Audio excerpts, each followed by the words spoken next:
Start. As far as Delhi is concerned, I would like to tell the House that as soon as this bill is passed by both the houses, we will introduce universal education for both sexes, for girls as well as for boys, and gradually for the whole area of Delhi stop. Now, sir, I think my friend raised the question with regard to primary education that it should be imparted in the mother tongue of the child, that provision should be made in the bill to that effect. Stop. While it is true that in some of the education acts there is provision for teaching through the mother tongue of the child, we, however, did not consider it necessary to make that provision in this bill because in the Constitution we have an Article 350A, which provides that the state shall endeavor to provide primary education in the mother tongue of the child. So, in view of this constitutional provision, it was not considered necessary to make this provision here. Stop. As far as Delhi is concerned, I would further like to say that here in this cosmopolitan town, there are various schools run by different communities imparting education through different mother tongues. Stop. Already there is provision for teaching in Hindi, for teaching in Urdu, and as I said, there are private schools where instructions are already being imparted through the various regional languages. So, I think it was my friend who objected to the words primary education and said that government were indifferent to basic education, and he said that we were creating a confusion in that direction. Stop. Sir, the expression primary education has been used because that is the word that has been used in the constitution, and as far as basic education is concerned, it is a pattern, and the country has already accepted it as a national pattern, and it will be our continuous endeavor to introduce basic education gradually in all the institutions. Stop. I do not think there can be any objection to the use of the expression primary education because that is actually the word that has been used in the constitution. Stop. I am afraid he was not right when he said that the bill was not educative and that greater emphasis was being given to penalize the parents. Stop, sir. If he would look into the bill, he would find that efforts are to be made to contact the parents again and again. Stop. Sir, in spite of the efforts of the government, education continues to suffer from many shortfalls and maladies. Stop.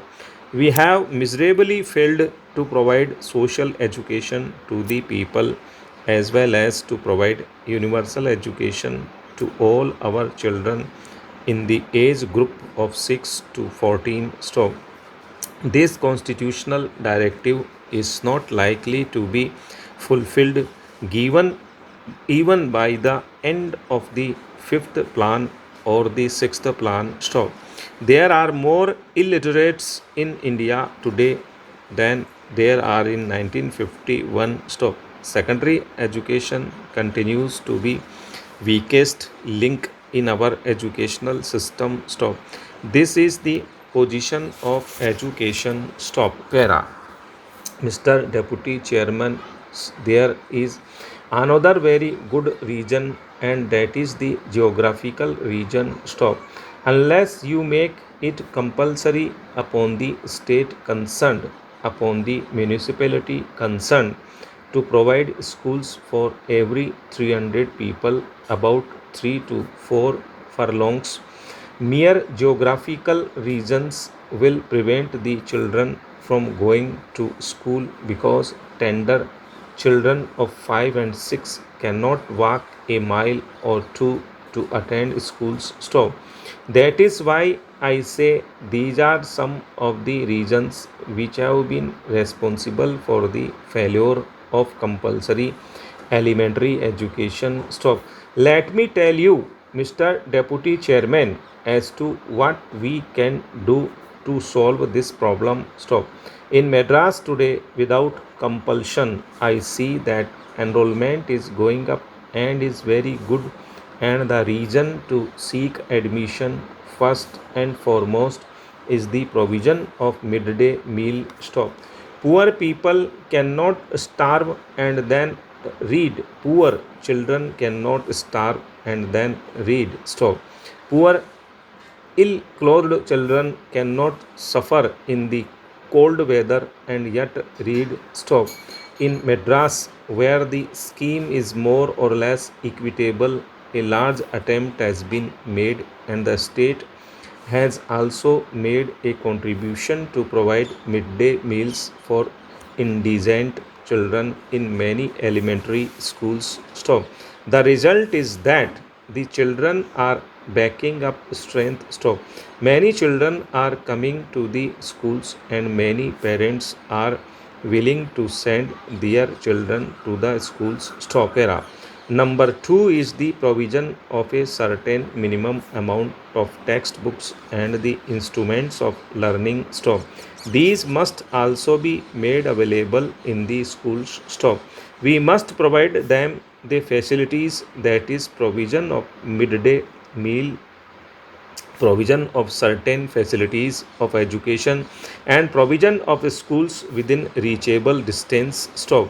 I would also like to add one more point, and that is the staggering of the hours of the schools so that children can help the family earn something. Stop. So an imaginative approach to this problem is what is required, and that alone will make compulsory elementary education successful. Stop. No amount of attendance officers and no amount of punishment will be able to achieve success in this matter. Stop. I wish provision had been made in this bill for the provision of midday meals for the children. Stop. Provision must be made to give up a cup of milk where there is cold. Provision must be made for the supply of some clothing to the indigent children, and provision must be made for giving to the poorest children the instruments of education. Stop. I am not suggesting anything new. Stop. Era. In England and in other countries where compulsory education has succeeded, provision of such things had been made, and that is why they have been successful. Stop.